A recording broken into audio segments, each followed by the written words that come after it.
निर्गमन अध्याय 2। लेवी के घराने के एक पुरुष ने एक लेवी वंश की स्त्री से विवाह कर लिया और वो स्त्री गर्भवती हुई और उसके एक पुत्र उत्पन्न हुआ। और ये देखकर कि ये बालक सुंदर है, उसे 3 महीने तक छिपा रखा। निर्गमन 2, 1 और 2 पद। क्योंकि जो बालक उत्पन्न हुआ था वो बहुत सुंदर था, इसलिए उसकी मां उसे नदी में फेंका जाना सहन नहीं कर सकती थी।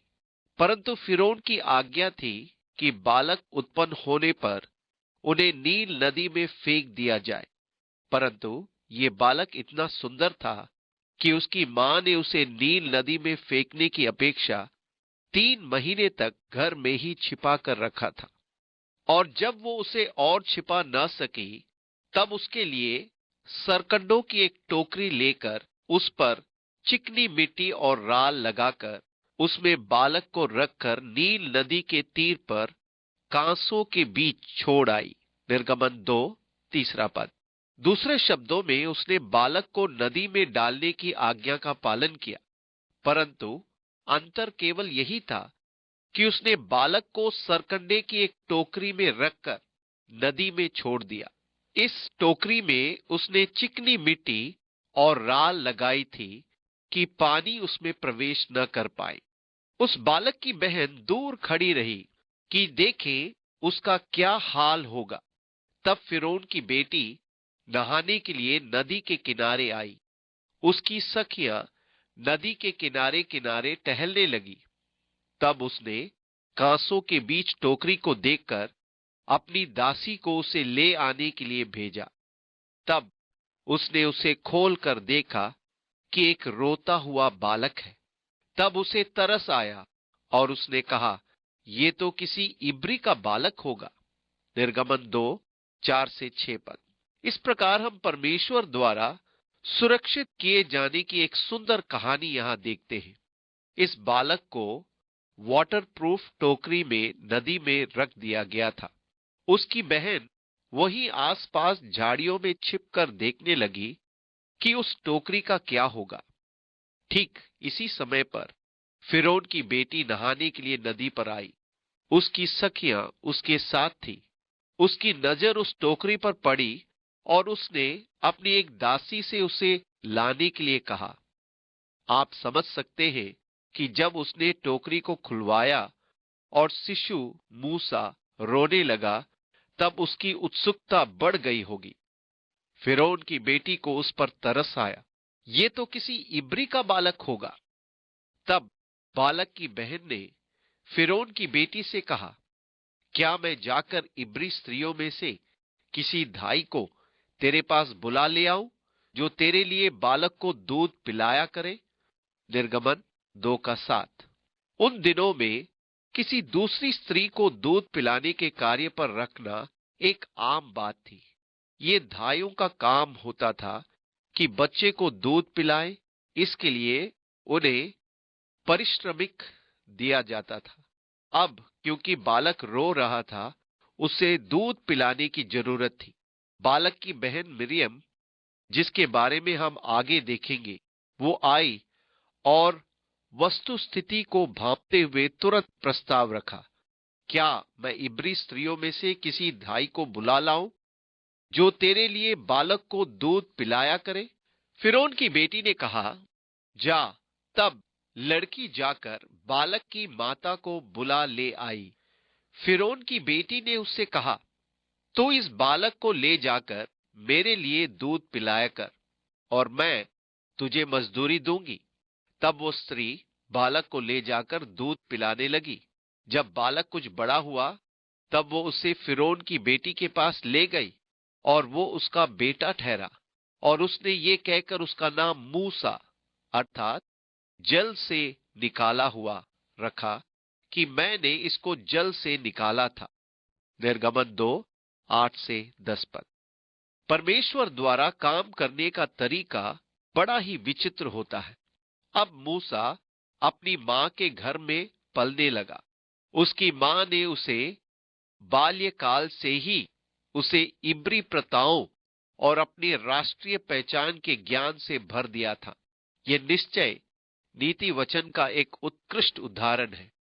यदि तू बच्चे को शिक्षा उसी मार्ग की दे जिसमें उसको चलना चाहिए, और वो बुढ़ापे में भी उससे ना हटेगा, क्योंकि मूसा के व्यक्तित्व निर्माण के आरंभिक दिनों में ही ऐसी दृढ़ नींव डाल दी थी कि बाद के वर्षों में मिस्र की शिक्षाएं उसे विचलित नहीं कर पाई थी। उसके बाल काल के वर्षों की शिक्षा को कम न आके ऐसा कहा जाता है कि यदि माताएं अपने बच्चे को गोद में लेने के पहले दिन से ही उसके कान में कहना आरंभ कर देती है, यहोवा ही परमेश्वर है।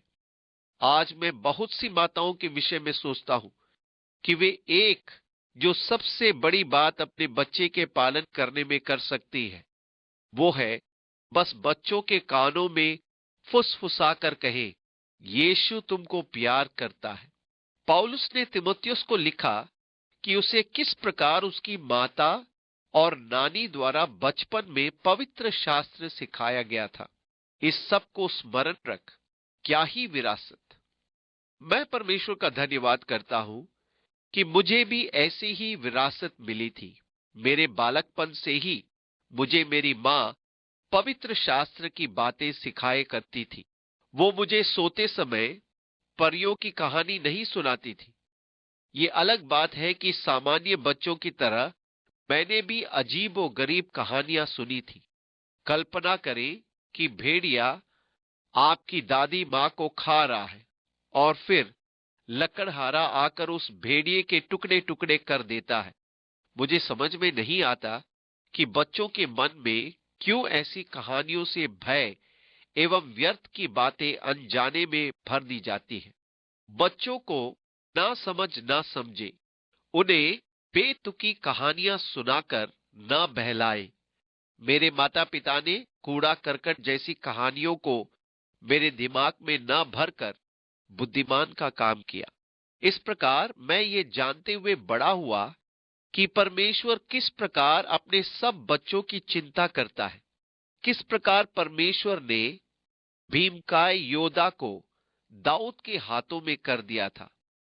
मैंने बचपन में ही मूसा की कहानी और परमेश्वर की मुक्ति दिलाने वाले सामर्थ के बारे में सीखा था। मैंने सीखा था कि परमेश्वर किस प्रकार शेरों की मान से बचा सकता है। मैं जानता था कि कुछ भी क्यों न हो, परमेश्वर मेरे साथ रहेगा, मुझे सुरक्षित रखेगा और मुझे शरण प्रदान करता रहेगा। मुझे मालूम है जब मैं दूसरे बच्चों के साथ पार्क में खेला करता था, तब भी मेरी मां मुझे बाइबल का कोई पद देकर कहा करती थी कि इसे खेलते खेलते याद करो। वे मुझे परमेश्वर के वचन के ज्ञान से भरती रही थी। ये आरंभ के दिन अत्यधिक महत्वपूर्ण होते हैं। ये जानने से पहले आपका बच्चा अब समझने लगा है, आप उसको शिक्षा एवं प्रशिक्षण देना आरंभ कर दें। आरंभिक के कुछ महीने ही का समय इतना अधिक महत्वपूर्ण होता है कि बालक के मस्तिष्क को उत्तेजित कर दिया जाना चाहिए, क्योंकि उसमें स्नायु तंत्र का विकास होता है। यही कारण है कि डॉक्टर कहते हैं कि बच्चे के पालन को रंग और विभिन्न क्रियाओं से भर देना चाहिए, जिससे कि उसके स्नायु तंत्र के विकास के इस महत्वपूर्ण में उसके मस्तिष्क को उचित उत्तेजना प्राप्त हो सके। बालक की भावी मानसिक क्षमताएं इसी समय दी गई उत्तेजना के सीधे अनुपात में होती है। इस प्रकार से मूसा की मां ने अति उत्तम कार्य किया। परमेश्वर ने यह भी देखा था कि उसे इसके लिए मजदूरी भी मिले। जिस ढंग से परमेश्वर कार्य करता है वो मुझे बहुत पसंद है।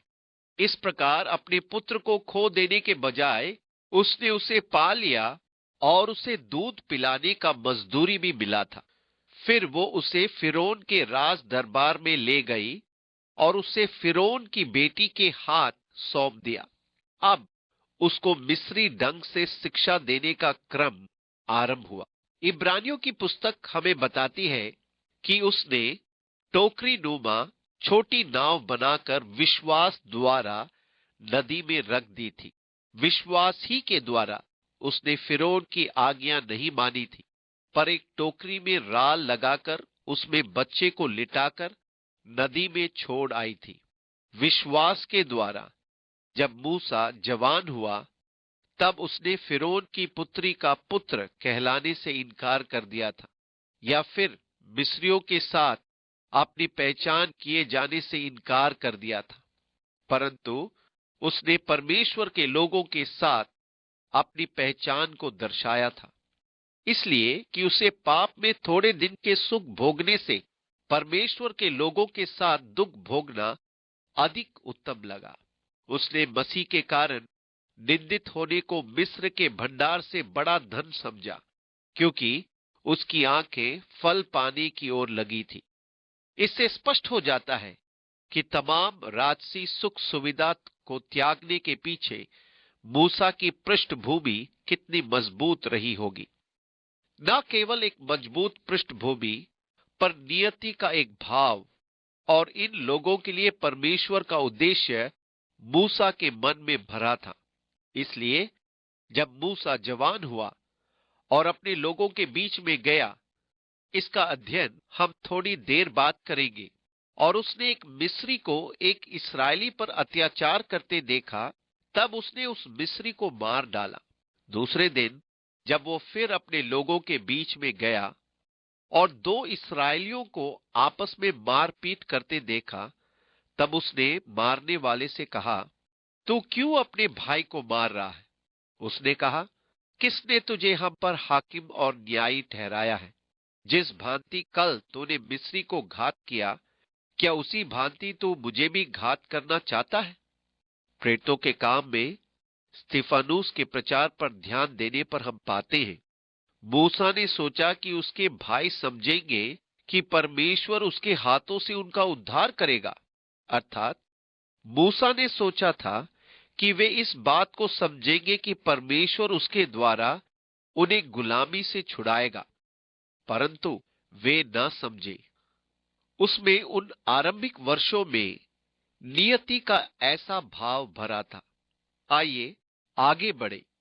उन दिनों में ऐसा हुआ कि जब मूसा जवान हुआ और बाहर अपने भाई बंधुओं के पास जाकर उनके दुखों पर दृष्टि करने लगा, तब उसने देखा कि कोई मिस्री जन मेरे एक इब्री भाई को मार रहा है। उसने इधर उधर देखा कि कोई नहीं है, तब उस मिस्री को मार डाला और बालू में छिपा दिया। निर्गमन 2:11 और 12 पद। कुछ लोगों का कहना है कि मूसा की गलती थी कि वो अपने आसपास तो देखता था, परंतु वो निगाह उठाकर परमेश्वर की ओर नहीं निहारता था। हम भी कई बार ऐसी ही गलती करते हैं। हम हर दिशा में तो देखते हैं और सक्रिय हो जाते हैं, परंतु ये नहीं समझ पाते कि परमेश्वर हमें देखता है। मूसा ने मिस्री को मारकर रेत में दफन करना चाहा कि अपने कुकर्म को छिपा ले। अब जैसा कि मैंने आपसे कहा, मूसा को अपने समाज के भविष्य का बोध था। उसके मन में यह धारणा थी कि उसके राजसी पद के कारण वो अपने लोगों को दासत्व से छुड़ाने के लिए नियत किया गया था। परंतु उसे अचंबा तब हुआ जब उसने देखा कि उसके लोग उसे पहचान नहीं रहे थे। मूसा की समस्या ये थी कि वो परमेश्वर से आगे बढ़ चला था। वो परमेश्वर की इच्छा को अपने शारीरिक बल एवं क्षमता में पूरी करने का प्रयास कर रहा था। वो जानता था कि परमेश्वर क्या चाहता है। उसे परमेश्वर के उद्देश्यों का बोध था, परंतु उसकी सबसे बड़ी भूल ये थी कि वो परमेश्वर से आगे बढ़ जाना चाहता था। हम भी अधिकतर यही चूक जाते हैं। हम जानते हैं कि परमेश्वर क्या करना चाहता है, परंतु हम परमेश्वर का या उसके सामर्थ्य से भर जाने की प्रतीक्षा नहीं करते हैं। हम आगे बढ़ जाते हैं और अपने शारीरिक बल के आधार पर परमेश्वर के काम को करने की चेष्टा करने लगते हैं और सोचते हैं कि परमेश्वर यही कराना चाहता है। परंतु मैं आपको ध्यान दिलाना चाहता हूं कि मूसा अपने शारीरिक बल पर निर्भर करके परमेश्वर के काम को करने में इस प्रकार असफल रहा था। वो तो एक मिस्र वासी को दफन करने में भी सफल नहीं हुआ था, परंतु जब परमेश्वर ने अपना सामर्थ प्रकट किया, तब मिस्र की पूरी सेना ही लाल समुद्र में दफन कर दी गई थी। हमें परमेश्वर के कार्य में ऐसे भावनात्मक जोश से सावधान रहना चाहिए जिसमें हम पवित्र आत्मा के अभिषेक और पथ प्रदर्शन के बिना आगे बढ़ जाते हैं। अपने शारीरिक बल और शौर्य में होकर परमेश्वर के कार्य एवं उद्देश्यों को पूरा करने में हम मूसा की नाई असफलता का ही सामना करेंगे। आत्मा के कार्य शारीरिक बल के आधार पर नहीं किए जा सकते। आत्मा के कार्य को पूरा करने के लिए मुझे परमेश्वर के आत्मा का अभिषेक, सामर्थ और मार्गदर्शन आवश्यक है। मेरी अनेक समस्याएं मूसा जैसे ही भूल के कारण उत्पन्न हुई है। परमेश्वर की इच्छा को जानते हुए और परमेश्वर के उद्देश्यों का बोध लिए हुए मैंने परमेश्वर की इच्छा को पूरा करने के लिए पवित्र आत्मा के मार्गदर्शन, निर्देशन और सहायता की खोज के बिना आगे कदम बढ़ा दिया। मैं परमेश्वर से आगे बढ़ जाता हूं। जब भी मैं ऐसा करता हूं, मैं मूसा की नाई कच्चा काम करता हूं, जैसे कि उसने मिस्री को मारकर बालू में छिपाने का प्रयास किया। फिर दूसरे दिन बाहर जाकर उसने देखा कि दो इब्री पुरुष आपस में मारपीट कर रहे हैं। उसने अपराधी से कहा, तू अपने भाई को क्यों मारता है? उसने कहा, किसने तुझे हम लोगों पर हाकिम और न्यायी ठहराया? जिस भांति तूने मिस्री को घात किया, क्या उसी भांति तू मुझे भी घात करना चाहता है? तब मूसा ये सोचकर डर गया, निश्चय ये बात खुल गई है। जब फिरौन ने ये बात सुनी, तब मूसा को घात करने की युक्ति की। निर्गमन 2:13-15 पद। अतः जब फिरौन को मालूम पड़ा कि मूसा ने एक मिस्री के बदले एक इब्री का पक्ष लिया, तब उसने मूसा को मार डालने का निश्चय किया। तब मूसा ये जानकर भाग खड़ा हुआ और सीधे प्रायद्वीप के पार चला गया। तब मूसा फिरौन के सामने से भागा और मिद्यान देश में जाकर रहने लगा, और वो वहां एक कुएं के पास बैठ गया। मिद्यान के याजक की 7 बेटियां थीं, और वे वहां आकर जल भरने लगी कि कटोतों में भर के अपने पिता की भेड़ बकरियों को पिलाए। तब चरवाहे आकर उनको हटाने लगे।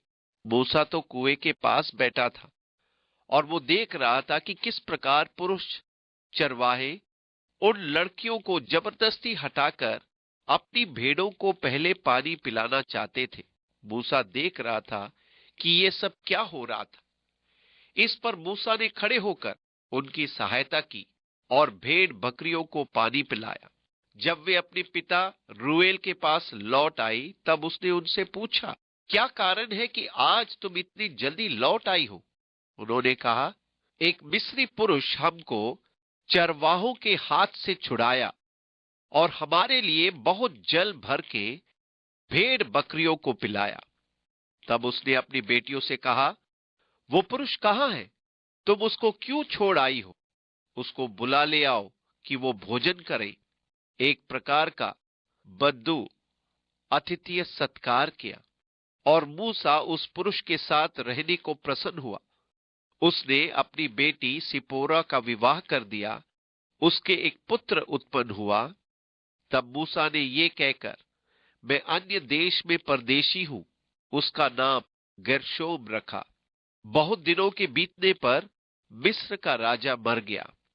इस्राएली कठिन सेवा के कारण लंबी लंबी सांस लेकर आहें भरने लगे और पुकार उठे, और उनकी दुहाई जो कठिन सेवा के कारण हुई, वो परमेश्वर तक पहुंची। और परमेश्वर ने उनका कराहना सुनकर अपनी वाचा को, जो इसने इब्राहिम, इसहाक और याकूब के साथ बांधी थी, स्मरण किया।